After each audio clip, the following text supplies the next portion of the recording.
దేవునికి స్తోత్రాలు. పరిశుద్ధాత్మ దేవుడు మరి యొక్క సమయాన్ని మనకు అనుగ్రహించినందుకే దేవునికి మొట్టమొదటిగా కృతజ్ఞతాస్తులు చెల్లిస్తూ ఉన్నాను. ఈ 2020 సంవత్సరం అంతటిలో కూడా కాచి కాపాడి భద్రపరిచి ఈ డిసెంబర్ మాసంలో చివరి ఆదివారాన్ని మన రీతిగా జరుపుకోవటానికి దేవుడు ఇచ్చినటువంటి అవకాశం బట్టి దేవునికి వందనాలు. ప్రార్థన చేసుకొని ఈరోజు కార్యక్రమాన్ని మనం ప్రారంభం చేసుకుందాం. మహోన్నతుడా, గొప్ప తండ్రి యేసయ్య, మీకు వందనాలు. ఈ సమయంలో నీ వాక్యాన్ని మేము ధ్యానం చేసుకుంటుండగా మీరు మాతో మాట్లాడమని, కావలసిన వర్తమానం దయచేయమని యేసు నామములో ప్రార్థించి వేడుకుంటూ ఉన్నాము తండ్రి, ఆమేన్. ప్రభునందు ప్రియులారా, మరి సమయంలో మరి పాస్టర్ అమ్మ గారు ప్రార్థన చేస్తారు. తర్వాత వాక్య సందేశాన్ని మనం విందాం. చేరి వచ్చిన మీ అందరికి కూడా యేసుక్రీస్తు నామంలో వందనాలు తెలియజేస్తున్నాం. ఈ 2020 సంవత్సరంలో ఆఖరి ఆదివారంలో మనల్ని దేవుడు ఈ విధంగా ప్రవేశపెట్టినందుకు దేవునికి వందనాలు తెలియజేయాలి. ప్రార్థన చేసుకుందాం. మమ్మల్ని అతిమిక్కులుగా ప్రేమించిన మా ప్రియ పరలోకపు తండ్రి, మీ ఘనమైన పాదములకు మీ స్తుతులు స్తోత్రాలు చెల్లిస్తున్నాం ప్రభా. మా మీదుగా ప్రభా 12 నెలలు దాటిపోయినాయి ప్రభా. ఈ 2020 సంవత్సరం ఆఖరి ఆదివారంలో మేము ఉంటుండగా నాయన నీ కృప కాపుదల ఇంతవరకు మాతో కూడా ఉంచినందుకు మీకు స్తుతులు స్తోత్రాలు తెలియజేస్తున్నాం ప్రభా. ప్రతి ఒక్క గృహాన్ని మీరు దర్శించండి నాయన. ప్రతి ఒక్క నాయన వ్యక్తిని మీరు వెలిగించమని ప్రార్థిస్తున్నా. ఈ సంవత్సరం అంతా కాచి కాపాడినందుకు ప్రభా ప్రతి ఒక్కరు ప్రభా కృతజ్ఞత కలిగి నేను నీ యందు జీవించే కృప దయచేయమని ప్రార్థిస్తున్నా. నీ దాసుని ద్వారా నాయన వర్తమానం వెళ్ళుచుండగా నాయన ప్రతి ఒక్క గృహాన్ని మీరు వెలిగించమని ప్రార్థిస్తున్నావు నాయన. ఎవరి బాధలో ఉన్నారో ప్రభా, ఎవరి ఆకలి దప్పుల్లో ఉన్నారో నాయన యేసు నామములో మీరు తీర్చిపెట్టమని ప్రార్థిస్తున్నావు నాయన. మరి ముఖ్యంగా నాయన ఈ ఆఖరి ఆదివారంలో ప్రభా మమ్మల్ని ప్రవేశపెట్టి నాయన సంవత్సరం అంతా కాచి కాపాడినందుకు నాయన మీకు వందనాలు తెలియజేసుకుంటూ యేసయ్య నామములు అడిగి వేడుకొని ప్రార్థిస్తున్నాం తండ్రి, ఆమేన్. చాలా సంతోషం. ప్రభునందు ప్రియులారా, దేవుడు మరి ఈ 2020 సంవత్సరం కోవిడ్ కారణంగా చాలా మరి విపత్కరమైనటువంటి పరిస్థితులు మనం ఎదుర్కొన్నాము. చాలా క్లిష్టమైనటువంటి పరిస్థితిని మనం చూచాము. చేదు అనుభవాలను మనం చూచాము. అయినప్పటికీ దేవుడు మరి ఏ ఉద్దేశంతో ఈ కరోనా వైరస్ COVID-19 మరి వచ్చిందో మనకైతే తెలియదు. కానీ ఏది జరిగినప్పటికీ కూడా దేవుని యొక్క చిత్తానికి మనము అప్పగించాలి. మనంతటా మనం దేవునికి దగ్గరగా ఉండాలి. ఈ శ్రమలు, ఈ బాధలు, ఈ లోయలు ఇవన్నీ కూడా దేవుని నుంచి మనల్ని దూరం చేయలేవు అనేటువంటి సందేశాన్ని కూడా మనం ప్రపంచానికి తెలియచేయాలనేటువంటి విషయాన్ని కూడా ఈ సమయంలో తెలియజేస్తూ, మరి ఇది చివరి మాసం కాబట్టి పరిశుద్ధ గ్రంథంలో ఉన్నటువంటి చివరి గ్రంథం అయినటువంటి ప్రకటన గ్రంథంలో దేవుని యొక్క వాక్యాన్ని మరి మాట్లాడాలని ఆశపడుతున్నాను. అంత మాత్రమే కాదు, ఇది క్రిస్మస్ నెలలో మనం ఉంటూ ఉన్నాము. అందువలన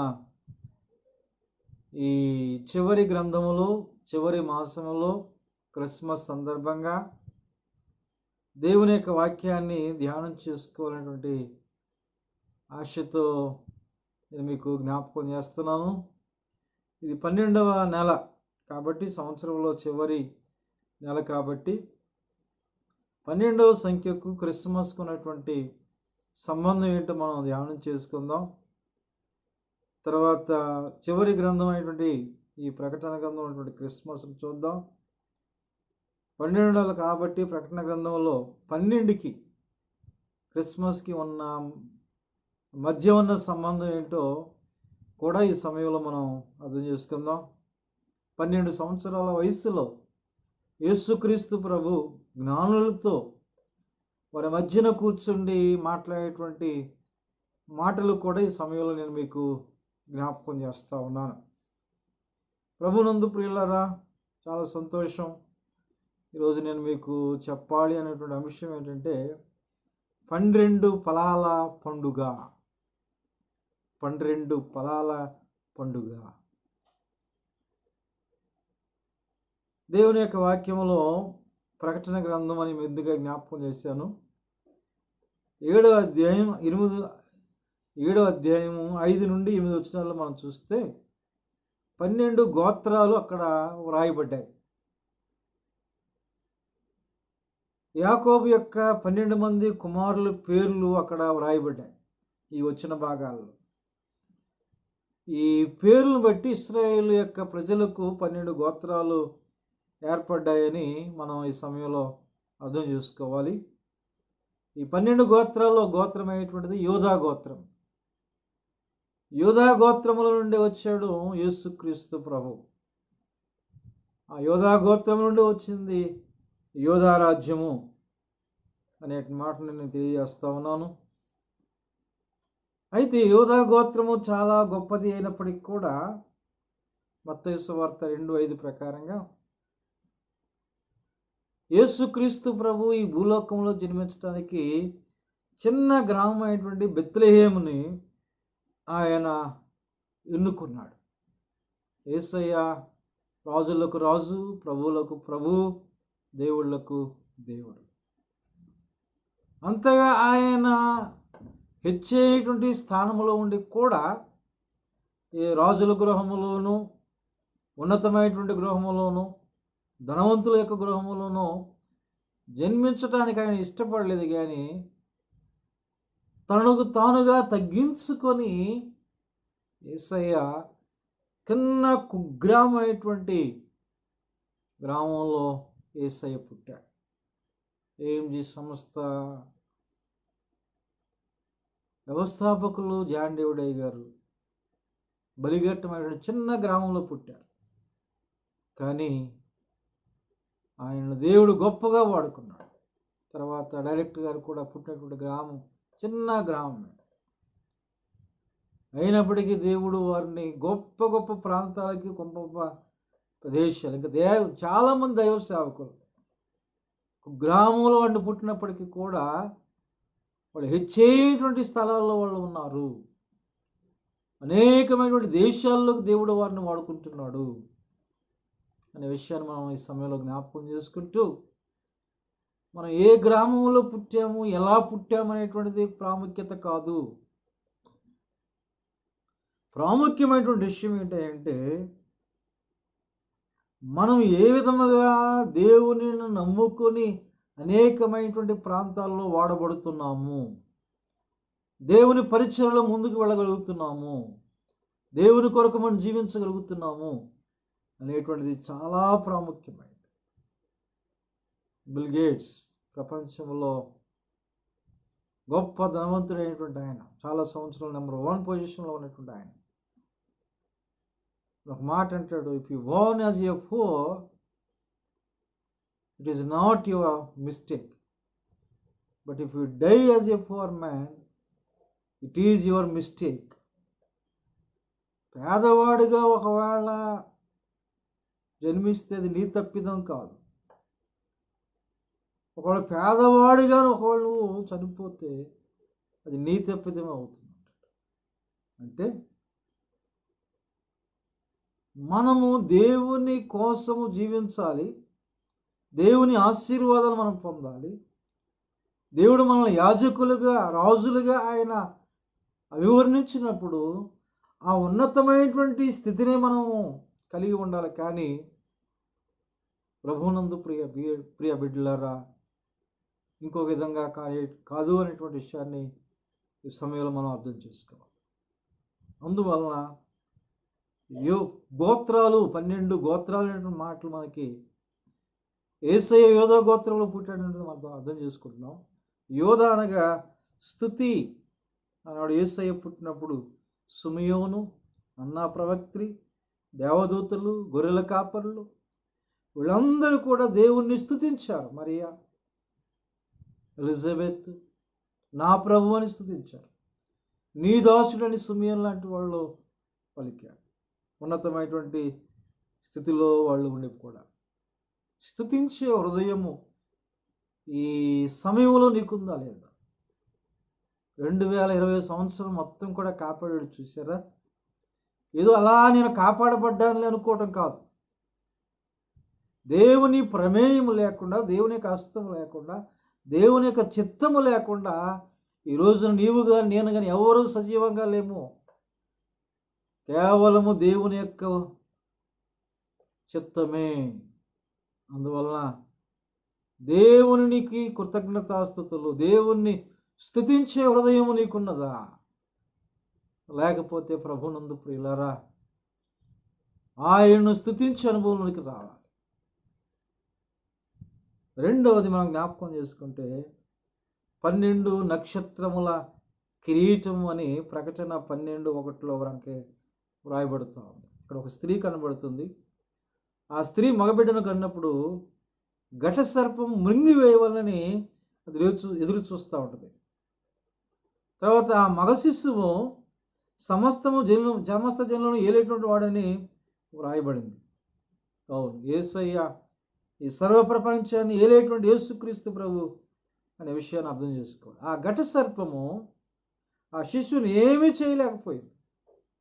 యేసు ప్రభు పుట్టినప్పుడు కూడా హేరోదు శిశువులందరినీ 2 సంవత్సరాల లోపు పిల్లలందరినీ చంపేయడానికి ప్రయత్నం చేస్తాడు. కానీ ఏమీ ఆయన చేయలేకపోయాడు. దేవునికి విరోధముగా నిరూపించబడేటువంటి ఏ ఆయుధము కూడా వర్ధిల్లదు.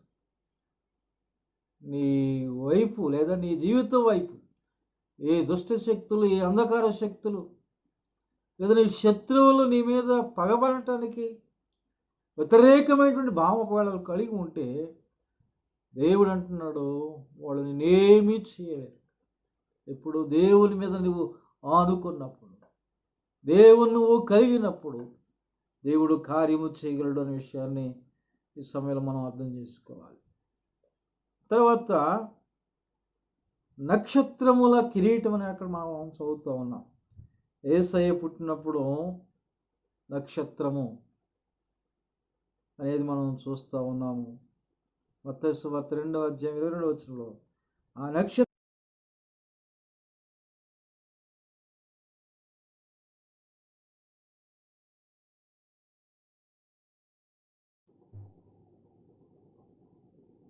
మూడవదిగా మనం గమనించినట్లయితే ప్రకటన గ్రంథము 21:12 12 గుమ్మాల గురించి ఇక్కడ వ్రాయబడింది. యేసుక్రీస్తు ప్రభు పుట్టినటువంటి ఆ సత్రములో గుమ్మములు లేవు. పశువుల తొట్టికి కూడా గుమ్మములు లేవు. లూకాసు వార్త 2:7 ఈ మాటలు మనం చూస్తూ ఉన్నాం. ప్రభునందు ప్రియులరా, ఈ ప్రకటన గ్రంథంలో మనం చదువుకున్న వాక్య భాగంలో పరలోకములో 12 గుమ్మములని వ్రాయబడి ఉంది. ఒకసారి ఆధ్యాత్మికంగా దీన్ని మనం అర్థం చేసుకున్నట్లయితే, ఇక్కడ ఈ భూలోకములో మనకు ఏదైతే లేదో దానిని మనము పరలోకములో పొందబోతున్నాము అనే విషయాన్ని ఎట్టి పరిస్థితుల్లో కూడా మనం మర్చిపోవద్దు. ఇక్కడ దుఃఖమా, విచారమా, బాధ, కన్నీళ్ళ, కానీ అక్కడ వేదన ఉండదు, రోదన ఉండదు.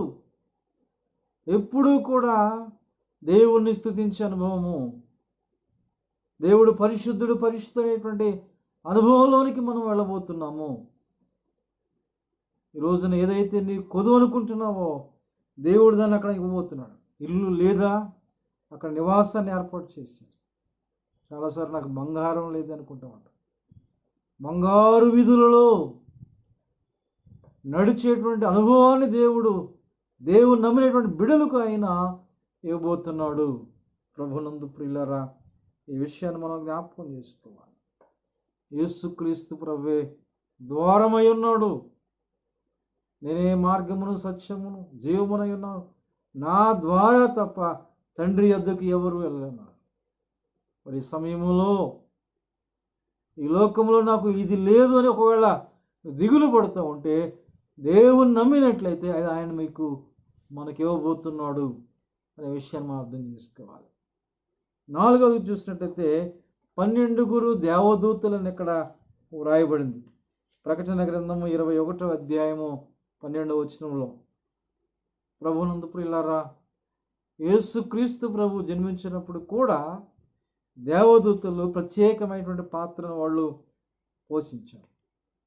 ఇది యేసుక్రీస్తు ప్రభు ఈ భూలోకంలో జన్మించబోతున్నాడని పరలోకం నుంచి ఒక వార్తను వాళ్ళు మోసుకుని వచ్చారు. పరిశుద్ధమైనటువంటి పవిత్రమైనటువంటి పట్టణాన్ని విడిచిపెట్టి ఈ పాపభూయిష్టమైనటువంటి భూలోకానికి రావటానికి వాళ్ళు ఇష్టపడ్డారు. యేసు కూడా పరలోకాన్ని విడిచిపెట్టి ఈ లోకానికి రావటానికి తనకు తానుగా తగ్గించబడి తనకు తానుగా ప్రభునందు ప్రియ బిడ్డలారా, ఆయన తగ్గించుకొని భూలోకానికి వచ్చిన రీతిగా ఈ సమయంలో మనం అర్థం చేసుకోవాలి. దేవదూతలు వచ్చి భయపడకుడి అనే మాట వాళ్ళు తెలియజేశారు. ఈ రోజున కరోనా అనేటువంటి భయం, ఇప్పుడే మళ్ళా లండన్లో వేరొక వైరస్ పుట్టింది, కొన్ని దేశాలకు అది పాకిపోయింది. ఇంకా భయాందోళనలో ఉన్నటువంటి సందర్భం. ఈ సమయంలో దేహాన్ని చంపేటువంటి వారి కోసం భయపడద్దు, కానీ ఆత్మను దేహాన్ని చంపేటువంటి వారి కోసం భయపడిన రీతిగా ప్రభునందు ప్రియులారా, మరి సమయంలో ఈ విషయాన్ని జ్ఞాపకం చేసుకొని ఏ దిగులో, ఏ భయమో, ఏ వ్యాధో, ఏ రోగమో ఏదైతే ఉందో దాని గురించి భయపడిన అవసరమని దేవుడి సమయంలో జ్ఞాపకం చేస్తున్నాడు. 5వదిగా మనం చూసినట్లయితే 12 మంది అపోస్తలులు అని ప్రకటన గ్రంథం 21వ అధ్యాయం 14వ వచనం రాయబడింది. అపోస్తలుడు అనగా పంపబడినటువంటి వాడని అర్థం.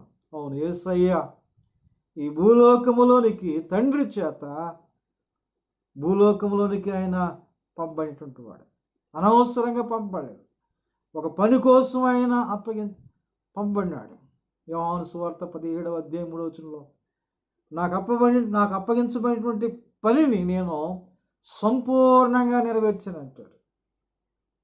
మనందరం కూడా ఏదో ఒక పనికి దేవుడు మనల్ని ఇక్కడ ఉంచాడు.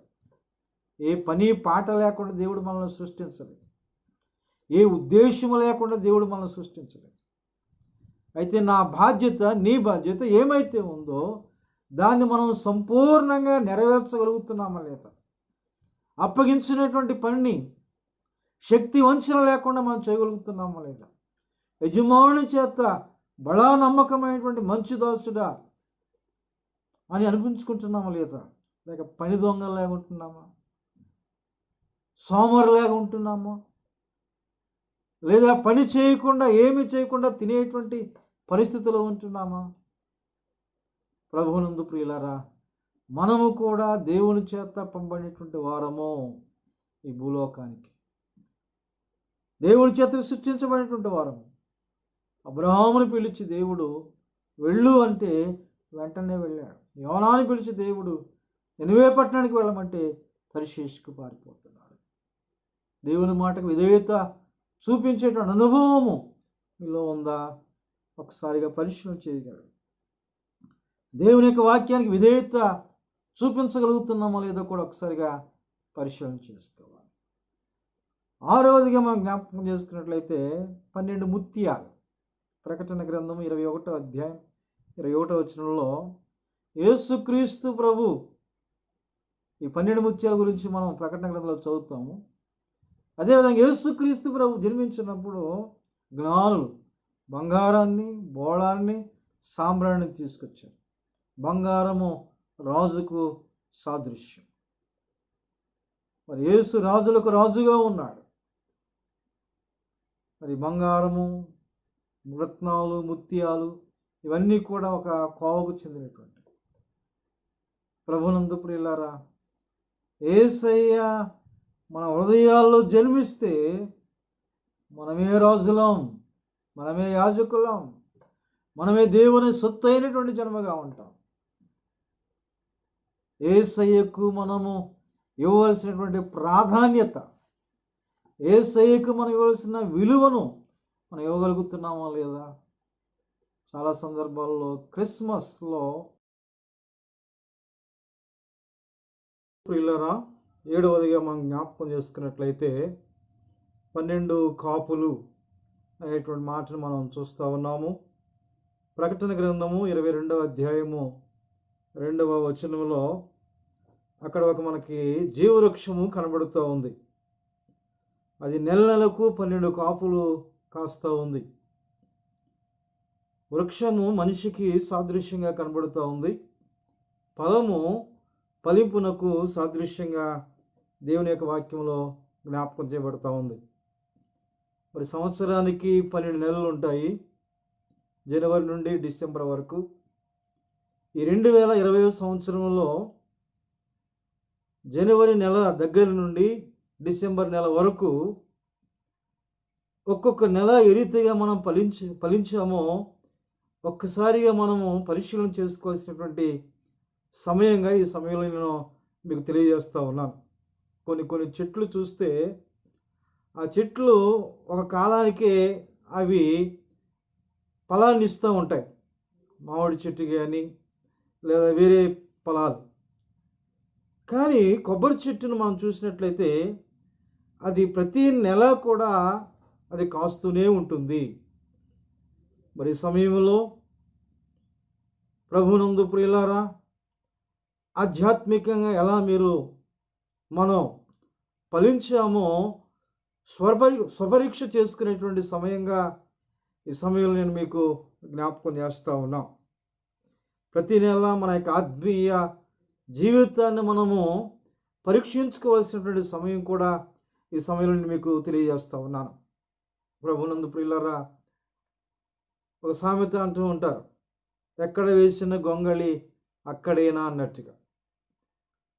మనం రక్షించబడిన దగ్గర నుండి ఈ దినం వరకు కూడా ప్రార్థనలో మన యొక్క అభివృద్ధి ఎలా ఉంది, దేవుని యొక్క వాక్య ప్రకటనలో, దేవుని యొక్క వాక్య పఠనములో మన అభివృద్ధి ఎలా ఉంది, ఇతరులకు మనము సాక్షాత్మైన జీవితము జీవించేటువంటి విధానంలో మన జీవితం ఎలా ఉంది. ఎప్పుడో రక్షణ పొందాము, అప్పటి నుంచి ఇప్పటి వరకు మన యొక్క ఆధ్యాత్మిక పరిపక్వత, ఆత్మీయ ఫలాలు ఏ రీతిగా ఉన్నాయో ఒక్కసారిగా పరిశీలన చేసుకోవాలని పరిశుద్ధాత్మ దేవుడు ఈ సమయంలో మనకి తెలియజేస్తూ ఉన్నాడు. ప్రభునందు ప్రియులారా, ఈ ప్రకటన గ్రంథంలో మనము 7 విషయాలు ధ్యానం చేసుకున్నాము. 12 అనేటువంటి ఈ సంఖ్య మీద 12 గోత్రాలు, 12 నక్షత్రాలు, 12 గుమ్మములు, 12 దేవదూతలు, 12 మంది అపోస్తలులు, 12 ముత్యాలు, 12 కాపులు. ఒక్కొక్క విషయంలో ఒక్కొక్క సందేశాన్ని దేవుడు మనకి అక్కడ మనకు ఉంచాడు అనేటువంటి విషయాన్ని సమయంలో జ్ఞాపకం చేస్తూ, మరి యేసుక్రీస్తు ప్రభు జన్మించాడు అనేటువంటిది ఒక చరిత్ర అయితే, ఆయన హృదయంలో జన్మించేటువంటిది రక్షణ. మరి అనుభవము మీలో ఉందా లేదా? ఈ క్రిస్మస్ కాంతులు, క్రిస్మస్ వెలుగులు మీలో, మీ కుటుంబాల్లో విరజిల్లుతూ ఉన్నాయా, వెలుగుతూ ఉన్నాయా? ఇంకా చీకటి సంబంధమైనటువంటి జీవితాలైనా, అంధకార సంబంధమైనటువంటి జీవితాలైనా, బంధకార సంబంధమైనటువంటి జీవితాలైనా, యేసుక్రీస్తు ప్రభు మన పాపాలను తీసివేయటం కోసమై ఆయన 2020 సంవత్సరాల క్రితం ఈ భూలోకానికి వచ్చాడు. ఇది నగ్న సత్యం, కాదంటానికి వీలు లేదు. మరి ఈ 12 ఫలాల పండుగ గురించి మనం ధ్యానం చేసుకున్నాము. మన ఆధ్యాత్మిక జీవితం ఎలా ఉందో ఒకసారిగా పరిశీలన చేసుకోవాలని ప్రభు పేట మనం చేస్తూ ఉన్నాను. అటువంటి కృప పరిశుద్ధాత్మ దేవుడు మనందరికీ దయచేసి ముందుకు నడిపించునుగాక. ఆమేన్. ప్రార్థన చేసుకుందాం. మహోన్నతుడా, గొప్ప తండ్రి యేసయ్య, మీకు వందనాలు. ఈ చివరి మాసములో పరిశుద్ధ గ్రంథంలో ఉన్నటువంటి చివరి గ్రంథంలో నుండి ఈ 12వ నెలలో 12వ సంఖ్య అనేటువంటి విషయాల మీద 7 మేము ప్రాముఖ్యంగా ధ్యానం చేసుకున్నాం. అవి మా ఆధ్యాత్మిక జీవితానికి పురోగతి కలుగు చేయడానికి సహాయం దయచేయమని, బలపరచమని, ఈ క్రిస్మస్ ఆనందము, సంతోషం నాయన అందరికీ దయచేయమని మా ప్రభువును మీ ప్రియకుమారుడైన యేసుక్రీస్తు యొక్క పుణ్యనామంలో ప్రార్థించి వేడుకుంటూ ఉన్నాము తండ్రి. ఆమేన్. తండ్రి, కుమార, పరిశుద్ధాత్మని యొక్క త్రియేక దేవుళ్ళు మనకును సకల పరిశుద్ధులకును క్రీస్తు కలిగినటువంటి జీవితాన్ని కలిగి ముందుకు వెళ్ళటానికి సహాయం దయచేసి ముందుకు నడిపించునుగాక. ఆమేన్. ప్రభునందు ప్రియులారా, చాలా సంతోషం. మరి సందేశాన్ని వీక్షించినందుకు ధన్యవాదాలు. దయచేసి ఈ సందేశం లైక్ చేయండి, కామెంట్ చేయండి, షేర్ చేయండి. ప్రాముఖ్యంగా సబ్స్క్రైబ్ చేయాలని ఇంకా అనేకమైన వారికి తెలియజేసి దేవుని యొక్క దీవెనలు పొందాలని తెలియజేస్తున్నాం. God bless you all. అందరికీ వందనాలు.